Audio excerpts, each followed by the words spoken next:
கர்த்தராகிய இயேசு கிறிஸ்து நாமத்தினாலே உங்கள் அனைவருக்கும் என்னுடைய வாழ்த்துதலை தெரிவித்துக் கொள்கிறேன். கர்த்தர் நம்மோடு இடைப்படுவாராக. கர்த்தருக்கு ஸ்தோத்திரம். கர்த்தருக்கு ஸ்தோத்திரம். இதுல வேதத்துல அக்சாள் ஒரு பெண்மணி இருக்குது. அக்சாள் யாருன்னா காலேப்புடைய குமார்த்தி. காலேப் யாருன்னா அவங்களுக்கு தெரிஞ்சுக்கணுமோ தெரியலையோ, இந்த இஸ்ரேல் ஜனங்களை ரொம்ப விசேஷித்தவங்க காலேப்பு யோசுவா. அவங்க 2 பேரும் 12 பேர் கானானை போய் சுற்றி பார்த்த போது நல்ல செய்தியை கொண்டு வந்திருந்தாங்க. உத்தமா பின்பற்றிருந்த காலேப். இந்த காலேப்புக்கு ஒரு குமார்த்தி இருந்தா. அந்த குமார்த்தி பேர் தான் அக்சாள். அந்த குமார்த்தியை நான் யாருக்கு, என் குமார்த்தி யாருக்கு கல்யாணத்தில் பண்ணுவேன்னு சொன்னா, அது அந்த வசனத்துக்கு படிக்க போறோம். யோசுவா 15:16. கீரியாத் செப்பேரை சங்காரம் பண்ணி பிடிக்கிறவனுக்கு என் குமார்த்தியாகிய அக்சாளை விவாகம் பண்ணி கொடுப்பேன் என்று காலேப் சொன்னான். யாரு அந்த அடிச்சு கொலை பண்றாங்களோ அவங்களுக்கு தான் என் மகளை கல்யாணம் பண்ணி கொடுப்பேன்னு யோசிக்கிறான். அப்பொழுது காலேப்பின் சகோதரனாகிய கேனாசின் மகன் ஒத்துனியை அதை பிடித்தான். ஆகையால் தன் குமார்த்தி அக்சாளை அவனுக்கு விவாகம் பண்ணி கொடுத்தான். அவன் சொன்ன மாதிரியே இந்த ஒத்தனியா ஜெயிச்சான். அவனுக்கு தன்னுடைய மகளை திருமணம் பண்ணி கொடுத்தார் காலேப். இதுல யோசுவா 15:18 அவள் புறப்படுகையில் தன் தகப்பனிடத்தில் ஒரு வயல்வெளியை கேட்க வேண்டும் என்று அவனிடத்தில் உத்தரவு பெற்றுக்கொண்டு கழுதையின் மேலிருந்து இறங்கினாள். காலேப் பார்த்து, உனக்கு என்ன வேண்டும் என்றான். கல்யாணம் ஆயிட்டு அவங்க வீட்டுக்கு போறான். மாமியாருக்கு போகும்போது கழுதுல போகும்போது, அப்பெல்லாம் கழுதுல தான் போவாங்க. கழுதுல போகும்போது நான் எங்கள் அப்பாட்ட ஒன்று கேட்கணும் நான் கழுதி விட்டு இறங்குறேன். இறங்குந்து அவங்க அப்பா கேட்குறாரு, என்னம்மா என்ன வேணும், ஏன் உனக்கு என்ன வேணும்னு கேட்குறாரு. கேட்டால் அப்போ சொல்கிற பாருங்க, இந்த 19 வசனத்துல, அப்பொழுது அவள், எனக்கு ஒரு ஆசீர்வாதம் தர வேண்டும், எனக்கு வறட்சியான நிலத்தை தந்தி நீர்ப்பாய்ச்சலான நிலத்தையும் எனக்கு தர வேண்டும் என்றாள். அப்பொழுது அவளுக்கு கீழ்ப்புறத்திலும் மேற்புறத்திலும் நீர்ப்பாய்ச்சலான நிலங்களை கொடுத்தான். பாருங்க, அக்சாளுக்கு ஒரு விருப்பம் என்னன்னா, எங்க அப்பா கொடுத்தார ஒழிய வறட்சியான நிலத்தை தான் கொடுத்தாரு. அதனால எங்க அப்பா கிட்ட கேட்டு நான் நீர்ப்பாய்ச்சலான நிலத்தை நான் வாங்கணும்னு சொல்லி அவ விருப்பம். அந்த விருப்பத்தை தகப்பனார்ட்ட கேட்டார். இது நம்ம இதுலேருந்து நம்ம தெரிஞ்சுக்கிறோன்னா, நமக்கு எவ்வளோ விருப்பம் இருக்குதா இல்லையா? எவ்வளோ விருப்பங்குது, வாஞ்சை இருக்குது. இது கிடைச்சா நல்லாக்குமே, அது கிடைச்சா நல்லாக்குமே, இருந்தா நல்லாக்குமே, எல்லாம் அவனுக்கு வாஞ்சை இருக்குது. ஐயோ எனக்கு இது நடக்கலையே, அது நடக்கலையே, என்ன பண்றது, அவங்களுக்கு ஃபோன் பண்ணலாம், இவங்களை கேட்கலாமா, இப்படி பண்ணலாம்னு மனசை குழப்பிக்கூடாது. அக்சால் செய்த மாதிரி நம்ம செய்யணும். அக்சால் யாரோ போய் கேட்கல, கரெக்டா தன் தகப்பனிடத்துல கேட்கறான். தன்னுடைய வாஞ்சை என்ன, விருப்பம் என்ன, அது தன்னுடைய தகப்பனார்ட்ட கேட்கறான். கேட்டப்போ அப்போ அவர் என்ன பண்ணாருன்னா, அவங்க அப்பா செய்தார். உன் வழியை கர்த்தருக்கு ஒப்பிட்டு அவர் மேல் நம்பிக்கையாயிரு, அவரே காரியத்தை வாய்க்க பண்ணுவார். இப்போ நமக்கு என்ன வாஞ்ச விருப்பம் வந்தாலும், இது நடக்குமா நடக்காதா என்ன செய்யுதுன்னு குழப்பக்கூடாது. நம்ம பரம தகப்பன் ஒருத்தர் இருக்கிறார். அவருக்கு நம் வாயிலிருந்து சொல் பிறவாக்கு முன்பாக எல்லாவற்றையும் அறிந்திருக்கிறார். அறிந்திருக்கிற தேவன் மட்டுமல்ல, அவர் மேல நம்பிக்கையா இருக்காங்களான்னு பார்த்து, அவர் மேல நம்பிக்கையா இருந்தா அவரே காரியத்தை வாய்க்க பண்ணுவார். உன் காரியம் என்ன காரியமா இருந்தாலும், மனுஷாலே நடக்க முடியாத ஒரு காரியமா இருந்தாலும், அந்த காரியத்துக்காக நீ கவலைப்படாத. அதை குறித்து அக்சாலை போல அக்சால் தன் தகப்பனிடத்தில் டைரக்டா கேட்டா, உடனே அவங்க அப்பா கொடுத்தாரு. அப்ப நம்ம என்ன பண்ணோம்னா, பரம அப்பா கிட்ட, பரம பிதா கிட்ட, எஸ்அப்பா எனக்கு இப்படி இருக்குது, இது தேவையா இருக்குது, இது நீங்க தான் செய்யணும்னு சொல்லி டைரக்டா நமக்குள்ள பாரத்தை அவர்கிட்ட கேட்கணும்னு கர்த்தர் விரும்புறார். ஏன்னா பாருங்க, இயேசு உலகத்துல வந்து 3ஆம் நாள் மரித்து அடக்கம் பண்ணப்பட்டு 3ஆம் நாள் உயிரோடு எழுந்துச்சு அவர் பரலோகத்துல இருக்கார், பிதாவின் வலது பாசத்துல. அவர் என்ன செய்யறாருன்னு சொன்னா, இப்போ என்ன செய்யறாருன்னா, அவர்கிட்ட நம்ம டைரக்டா பரம்பு தட்டி எல்லாமே கேட்கலாம். அந்த நாள்ல அப்படி கேட்க முடியாது. ஏன்னா அந்த நாள்ல அவரு சேரக்கூடாத ஒளியில வாசம் பண்ற தேவன். அவர்கிட்ட போய் யாரும் பேச முடியாது. பேசினா மோசே தான் பேசணும், மற்றவங்க யாரும் பேசக்கூடாது. அப்படி இருந்த நாட்டில் மோசே போய் கேட்கணும், 40 நாள் உபவாசம் பண்ணி கண்ணு வந்து சொல்லணும். மற்ற யாருமே போக முடியாது. மலை மேலே ஏழு கர்த்தர் வந்தாலும் கீழே அடிவாரத்தில் ஒரு ஆடு மாடு கூட மேய்க்கூடாது. அப்படிப்பட்ட சூழ்நிலையில இருந்தது. இப்போ இயேசு மரித்து 3ஆம் நாள் உயிரோடு எழுந்திருப்பதனால நம்ம தேவைகள் எதுவா இருந்தாலும் கிருபாசன தண்டையில போய் நேரடியா நம்ம எல்லாவற்றையும் கேட்கலாம். ஒரு பண தேவை, பொருள் தேவை மட்டும் இல்லை, உன் கடன் பிரச்சனையா கஷ்டமா அதுவாக மட்டும் இல்லை, உன் வியாதியா வேதனையா எதுவா இருந்தாலும் அதை நீ எங்கோ போகணும்னு யோசிக்காத. அதை நீ என்ன செய்யணும்னு சொன்னாக்கா, நீ பரமபிதாட்டு தேவனுக்கு நேரடியா கேட்கலாம். அவர் வந்து கேட்கும் போது என்ன செய்யறாருன்னா, பதில் கொடுக்கிற தேவனா இருக்கிறார். நம்ம செய்ய வேண்டிய ஒண்ணு என்னன்னா, உன் வழியை கர்த்தருக்கு ஒப்புவித்து அவர் மேல் நம்பிக்கையாயிரு, அவரே காரியத்தை வைக்க பண்ணுவார். அவர் மேல் நம்பிக்கையா இருந்தா, என் அப்பாவுக்கு என் தேவையெல்லாம் தெரியும், என் தேவையை கண்டிப்பா சந்திப்பாரு, என் அப்பா பரமபிதானை நேசிக்கிறாரு. பாருங்க, தகப்பனுக்கு பிள்ளைங்களுக்கு கொடுக்க மாட்டேன்னு சொல்ல மாட்டார். தகப்பன் கண்டிப்பா கொடுப்பாரு. நம்ம பரம தகப்பன் கண்டிப்பா நமக்கு கொடுப்பாரு. அப்ப நம்ம என்ன செய்யணும்னா, நம்ம நம்ம மன விருப்பத்தை அவர்கிட்ட சொல்லணும். சொல்லும் போது கர்த்தர் கண்டிப்பா செய்யறாரு. அடுத்து சங்கீதம் 24ல் அவர் உமது மன விருப்பத்தின்படி உமக்கு தந்திரளி உமது ஆலோசனைகள் எல்லாம் நிறைவேற்றுவாராக. ஓ, உன் மனசு விருப்பம் என்னவோ அந்த மனசு விருப்பத்தை உனக்கு தருவாரு. உன் ஆலோசனை என்ன இருந்தாலும் நிறைவேற்றுவார். ஏன் கவலைப்படுற? இது எப்படி ஆகும், இது எப்படி நடக்கும், என்ன கவலையாகுதே, பானமாகுது, என்ன பண்ணி யோசிக்காத. உன் தேவைய உன் பிரச்சனைய நேரடியா பரமபிதாகிட்ட சொல்லு, அக்ஸால போல. இதான் நம்ம செய்ய வேண்டிய காரியம். அது மட்டும் இல்லை, தகப்பனை பற்றி இந்த அக்ஸால் நல்லா தெரிஞ்சிருந்தார். எங்க அப்பா கேட்டா கண்டிப்பா கொடுப்பாரு, எங்க அப்பா என்னை நேசிக்கிறாரு, நான் வறட்சியான நிலம் இல்லை, எனக்கு நீர்ப்பாய்ச்சல் நிலம் வேணும்னு கேட்டா கண்டிப்பா செய்வார்னு தன் தகப்பனை என்ன பண்ணி தகப்பனை பற்றி நல்லா அறிந்திருந்தார். நீங்க அறிந்திருக்கிறீங்களா? தகப்பன் பரமபிதா நான் கேட்டா கூட எங்க அப்பா எல்லாமே கொடுப்பாரு. பாருங்க, ஒருவேளை காலேப்கிட்ட சில காரியம் இருந்திருக்கலாம், இல்லாத போயிருக்கலாம். ஆனா நம்ம பரம அப்பா கிட்ட தேவன்கிட்ட எல்லாமே இருக்குது. நம்ம ஏன் கவலைப்படணும்? அவர் எப்படின்னா, இல்லாத விட இருக்கிறவர் போல அழைக்கிறவரா. அப்ப இல்லைன்னு சொன்னா கூட அவர் உடனே உருவாக்கி ஒண்ணு கொடுத்துருவார். இது என்ன பண்றது, இது எப்படி கேட்கறதுன்னா, மனுஷங்கிட்ட இருந்தாதான் கொடுப்பாங்க, இல்லைன்னா இல்லை. எவ்வளவுதான் நேசிக்கிற தகப்பனா இருந்தாலும். இவர் அப்படி இல்லை. நேசிக்கிற தகப்பன் மட்டும் இல்லை, நம்ம கேட்கறது என்ன பண்றாரு, அவரு கண்டிப்பா நமக்கு கொடுப்பாருன்னு நம்ம அறிஞ்சிருக்கணும். இது ரொம்ப முக்கியமான காரியம். பாருங்க, 1 நாளாகும் 29:12.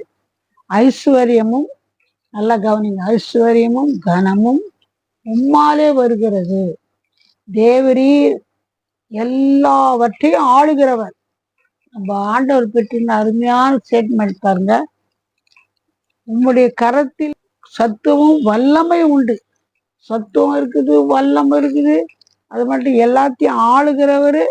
அது மட்டும் இல்லை, எவரையும் மேன்மைப்படுத்தவும் பலப்படுத்தவும் உங்களுடைய கரத்தினால் ஆகும். எந்த மாதிரி ஆளா இருந்தாலும், ஒன்றுத்துக்கு உதவாத மாதிரி ஒரு ஆளா இருந்தா கூட அவங்கள அப்படியே அழகா கர்த்தர் ஆசீர்வதிச்சிருவாரு, மாத்திருவாரு. என்ன செய்வாராம், எவரையும் மேன்மைப்படுத்தவும் பலப்படுத்தவும் உம்முடைய கரத்தினாலாகும். இப்போ நம்ம டாப்புன்ட்டு நம்ம கேட்கும்போது ஐஸ்வர்யமா, கனமா, மகிமையா, தேவையா, உங்களுக்கு என்ன தேவையா இருந்தாலும் சரி, அதை பற்றி கவலையப்படாத. ஏன்னா அவ்வளோ வல்லமுள்ள தேவன் தகப்பன் நம்முடைய தகப்பன். அவர்கிட்ட அக்ஸாலை போல கேட்கும்போது கண்டிப்பா அவரு அதுக்கு பதில் அளிக்க தான் செய்வார். அடுத்தபடியே நாம் பார்க்கும்போது ரோமர் 10:12 யூதன் என்றும் கிரேக்கன் என்றும் வித்தியாசமே இல்லை, எல்லோருக்கும் கர்த்தரானவர் தம்மை தொழுது கொள்கிற யாவருக்கும் ஐஸ்வர்ய சம்பன்னராயிருக்கிறார். நம்ம சொல்லலாம், யூதரு குலத்திலே இயேசு பிறந்தாரு, அவங்கள ஒஸ்தியா நினைப்பாரு, நம்மள அதெல்லாம் கண்டுக்க மாட்டாரு, நம்ம யோசிக்க கூடாது. யூதன் என்றும் கிரேக்கன் என்றும் வித்தியாசமே இல்லை. எப்போ அவர் கல்வாரி சிலுவையில ரத்தம் சிந்ததுனால இரு திறத்தார் ஒன்றாக்கிட்டாருன்னு வசனம் இருக்குது. இரு திறத்தார் என்ன, யூதரு, நம்ம புறஜாதியார், எல்லாரையும் ஒன்னாக்கிட்டார். நீ வேற, நீ ஒஸ்தி நிற்கும் அப்படி யோசிக்கல. ஒன்றாக்கி தம்மை தொழுது கொள்ள யாவருக்கும் ஐஸ்வர்ய சம்பன்னராக இருக்கார். நீ அவர் தொழுது கொள்றியா, அவரை நேசிக்கிறியா? அப்பாவே பாரு, நல்லா தாவீது ஜபங்களை சங்கீதங்களாம் பார்க்கும்போது, என் தேவனே, என் அப்பா, அப்பா செய்யுங்கப்பா அருமையா கூப்பிடுறாங்க. அப்போ நம்ம அவரை தொழுது கொள்ளும் போது கண்டிப்பா கர்த்தர் நமக்கு என்ன செய்வாருன்னா நன்மை செய்வாரு. அது மட்டும் இல்லை, தகப்பன் மேல உறுதியான விசுவாசம் அச்சாளுக்கு இருந்தது. இப்போ நம்முடைய பரம தகப்பன் மீது கூட நமக்கு என்ன இருக்கணும், உறுதியான விசுவாசம். அவர் கேட்டா கண்டிப்பா செய்வாரு, அவர் கேட்டா எனக்கு பதில் கொடுப்பாரு, அவ்வளோ உறுதியான விசுவாசம் இருந்தப்போ நமக்கும் நம்ம அப்பா கிட்ட கேட்கறதுக்காக உறுதியான விசுவாசம் இருந்தா போதும். இது நடக்கல, அது நடக்கல, இது இல்லைன்னு கவலையே படாதீங்க. பாருங்க, வசனம் அருமையா இருக்குது. லூக்கா 18:7 அந்தபடியே தேவன் தம்மை நோக்கி இரவும் பகலும் கூப்பிடுவர்களாகிய தம்மால் தெரிந்து கொள்ளப்பட்ட விஷயத்தில் நீடிய பொறுமுள்ளவராயிருந்து அவர் நியாயம் செய்யாமல் இருப்பாரோ சீக்கிரத்தில் நியாயம் செய்வார். இப்போ நம்ம சில நேரத்தில் கேட்கும் போது உடனடியே பதில் வராத மாதிரி இருக்கும். அதனால வேண்டிய அவ்வளவுதான், வராது, பதில் வராது, அப்படி யோசிக்கவே கூடாது. வசனம் சொல்றாருன்னா, தம்மை நோக்கி இரவும் பகலும் என்ன பண்ணுமா, கூப்பிடுவர்களாகிய தம்மால் தெரிந்து கொள்ளப்பட்டவர்களுக்கு. நம்ம அவளுடைய பிள்ளைகளா, அவளால் தெரிந்து கொள்ளப்பட்டவர்களாம் இருந்தா நம்ம அவர்கிட்ட இரவும் பகலும் கேட்கணும். சோர்ந்து போகக்கூடாது. சோர்ந்து போகாமல் ஜோம் பண்ணுங்கள்ட்ட இந்த ஓமியத்தை சொன்னாங்க. இரவும் பகலும் அவர் நோக்கி சோர்ந்து போகாம, தேவை எதுவாக இருந்தாலும் கவலைப்படாம, அவங்களுக்கு இவங்களுக்கு ஃபோன் பண்ணாம, இயேசுவால் என் தேவனால் எல்லாம் முடியும், இயேசுவால் எல்லாம் முடியும், இயேசுவால் எல்லாம் கூடும் சொல்லி அவரை நோக்கி கேட்டு பாருங்க. இப்பொழுது கேளுங்க, கண்டிப்பா கர்த்தர் செய்வார்னா அற்புதம் செய்யறதுக்கு அவர் வல்லவராக இருக்கிறாரு. ஒரு வசனம் பாருங்க, மார்க்கு 1:41-42. ஒரு குஷ்ரோகி இயேசுகிட்ட வரான். வந்தா என்னன்னு கேட்குறான் பாருங்க. மார்க்கு 1:41. இயேசு மனதுருகி கையை நீட்டி அவனை தொட்டு, எனக்கு சித்தம் உண்டு சுத்தமாக என்றார். அவன் கேட்குறான், குஷ்ரோகி ஆண்டவரே, சித்தமான அந்த குஷ்ரோகத்தை எனக்கு சுத்தமாக்குங்க கேட்குறான். கேட்கும்போது இப்படி அவன் சொன்ன உடனே சொல்றான், அவ்வளவுதான், சுத்தமான என் குஷ்ரோக சுகம். ஏன்னா அந்த நாட்டுல குஷ்ரோகனா தீட்டு தீட்டு தீட்டுன்னு கத்தணும், யாரும் கிட்ட வரக்கூடாது, தனி வீடு தனி இடம், யாரும் ஒன்னா ஜனங்களோடு சேர்ந்து வாழ முடியாது, பாளையத்துக்கு புறம்பே இருக்கணும். இந்த மாதிரி ஒரு பயங்கரமான வியாதி. அவர் கேட்டு இயேசுகிட்ட சுத்தமான எனக்கு சுத்தமாக்கணும்னு கேட்டா, அதுல 41, நான் மார்க்கு 1:42. இப்படி அவர் சொன்ன உடனே குஷ்டரோகம் அவனை விட்டு நீங்கிட்டு அவன் சுத்தமானான். அதுக்கு முன்னால் 40. அவர் இயேசு மனதுருகி கையை நீட்டி அவனை தொட்டு எனக்கு சுத்தம் உண்டு சுத்தமாகின்றார். கிட்டே வரக்கூடாது குஷ்டு வைக்கிட்டாங்க நாள்லாம். இவர் கிட்ட வந்து தொட்டாராம். எவ்வளவு அன்பான தேவன். கிட்ட வந்து தொட்டு எனக்கு சுத்தம் உண்டு சுத்தமாகினாரு. சொன்ன உடனே குஷ்டு அவனை விட்டு இருந்துச்சு. உங்க தேவை என்னவா இருந்தாலும், பாரம் என்னவா, தேவை என்னவா இருந்தாலும், பிரச்சனை என்னவா இருந்தாலும் இப்பொழுது ஏசிட்டு கேளுங்க, அவரை நம்புங்க. அவர் கண்டிப்பா அற்புதம் செய்வார்.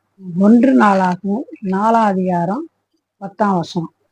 யாபேஸ் இஸ்ரவேல் தேவனை நோக்கி, தேவரே என்னை ஆசீர்வதித்து என் எல்லையை பெரிதாக்கி உமது கரம் என்னோடு இருந்து தீங்கி என்னை துக்கப்படுத்தாதபடிக்கு அதற்கு என்னை விலக்கி காத்தருளும் என்று வேண்டிக் கொண்டான்.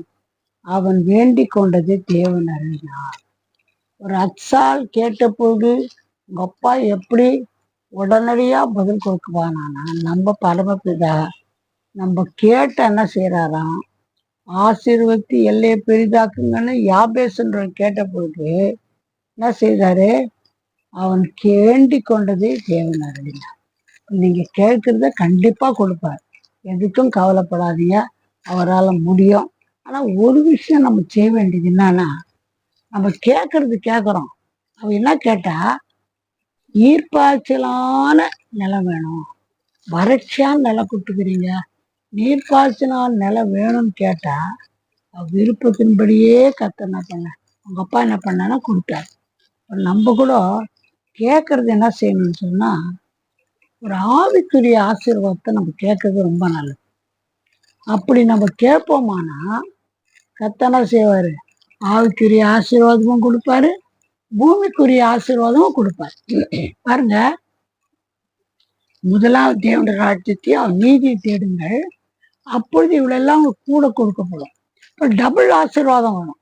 நம்ம கேட்கறது உலக பிரகாரமா இது வேணும் அது வேணும் இது வேணும் அது வேணும் கேட்கறது தப்பு இல்லை, அவர்தான் கேட்கணும். ஆனா நம்ம கேட்கறது நம்ம ஆவிக்குரிய ஆசீர்வாதங்களை, முக்குள்ள நான் பலப்படணும், மூளை கூட இருக்கணும், நீங்க என் கூட பேசணும், உன் உறவு எனக்கு ரொம்ப வேணும், உண்மை தவிர என்னை நேசிக்கிறவங்க யாரும் இல்லை, நீங்க எங்களோட இருக்கணும். பாருங்க, மோசையெல்லாம் அப்படிதான் ஜெபம் பண்ணேன். உங்க பிரசன்னம் எங்களுக்கு முன்னால போகணும், எனக்கு முன்னால உங்க பிரசன்னம் போகணும், நீங்க தான் வரணும், நான் வரமாட்டேன். ஜனங்க முரட்டாட்டமான ஜனங்க, நான் வேணா தேவதூதனை அனுப்பி வச்சிடறேன்னா தேவதூதெல்லாம் வேண்டாம், நீங்க தான் வரணும் கேட்டபோது கர்த்தர் உடனடியா சந்தோஷப்பட்டார். ஆசீர்வாதம் அவன் கேட்டு கொண்டபடியே கர்த்தர் பதில் கொடுத்தார். இஸ்ரவேல் ஜனங்கள் இருந்த எல்லா கோபத்தையும் கர்த்தர் மாற்றி விட்டார். அதனால கர்த்தரை கேளுங்க, ஆசீர்வாதமானதை கொடுப்பார் அவர். நீங்க ஆசீர்வாதமான ஆவிக்குரிய ஆசீர்வாதங்களை கேட்டு பாருங்க, கர்த்தர் ஆசீர்வதிப்பார். எவ்வளவு வசனம் சொல்லலாம், நம்ம நேரம் இல்லை. இப்போ கேட்கறது ஆவிக்குரிய காரியமா கேட்டு பாருங்க, கண்டிப்பா உலக பிரகாரமான காரியத்துக்கு சேர்த்து கொடுப்பார். கர்த்தர் உன்னை ஆசீர்வதிப்பார். நீ எதுக்கும் கவலைப்பட வேண்டியதே இல்லை.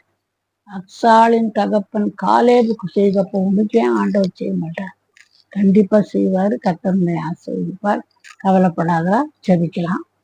எங்களை நேசிதான பரம்பிதாவே, நல்ல வேலைக்காக நன்றி துதிக்கிற ஐயா. நாளையில இவ்வளோ கவலையோடு இருக்கிறாங்கப்பா. என் கவலைக்கு எங்க மருந்து இருக்குது, என் வேதனைக்கு யார் மருந்து கொடுப்பாங்க, என் மனவேதனைக்கு யாரும் மருந்து கொடுக்க முடியாதுன்ற ஒரு சூழ்நிலை அநேகம் இருப்பதை நாங்கள் பார்க்கிறோம்ப்பா. ஆண்டவரே, இந்த வேலையில் நாங்கள் ஜெபிக்கிறோம்ப்பா. யார் எந்த துக்கத்தோட கவலையோட பிரச்சனையோட ஆண்டவரே இந்த வேலையில தேவையோடு இருக்கிற மக்களுக்காக நாங்கள் ஜெபிக்கிறோம் ஐயா. அன்று அங்க இங்க ஓடலப்பா, தன் தகப்பனிடத்தை விசுவாசித்து செய்வார்னு கேட்டு நம்பி தகப்பனை நோக்கி நீர்ப்பாய்ச்சலான தோட்டம் தாங்கன்னு கேட்டபோது உடனே அப்பா நீர்ப்பாய்ச்சலான தோட்டத்தை கொடுத்து கிழக்குல மேற்கு மேல கீழே எவ்வளோ ஆசீர்வாதத்தை கொடுத்தாரப்பா. இந்த நாளில் எந்த தேவையோட எந்த பிரச்சனையோட யார் இதை பார்த்து கொண்டிருந்தாலும் இப்பொழுதே ஒரு அற்புதம் செய்யுங்க, இப்பொழுதே ஒரு அற்புதம் செய்யுங்க. ஆண்டவரே, இந்த குஷ்ரோகி சுத்தமானால் சுத்தமாக்குன்னு கேட்டா உடனடியாய் தொட்டு சுகமாக்குனீங்கப்பா. ஆண்டவரே, என்ன தேவையில் இருந்தாலும், ஐஸ்வர்யம் வேணுமா, கனம் வேணுமா, மகிமை வேணுமா, தேவையெல்லாம் சந்திக்கப்படணுமா, எந்த பிரச்சனை யாராலும் தீர்க்க முடியாத ஒரு குழப்பத்துல யார் இருந்தாலும்ப்பா, இப்பொழுதே நீங்க சந்தித்து தேவையை சந்தித்தும் நாமத்தை மயப்படுத்தி கொள்ளுங்க. பெரிய காரியம் செய்யும். பொறுப்புள்ள கரத்துக்குள்ள நாங்கள் தாழ்த்துறோம். நாமத்தை மயப்படுத்தி கொள்ளுங்க. இயேசுவின் நாமத்தில் ஜெபம் கேளும் பிதா. ஆமென். God bless you.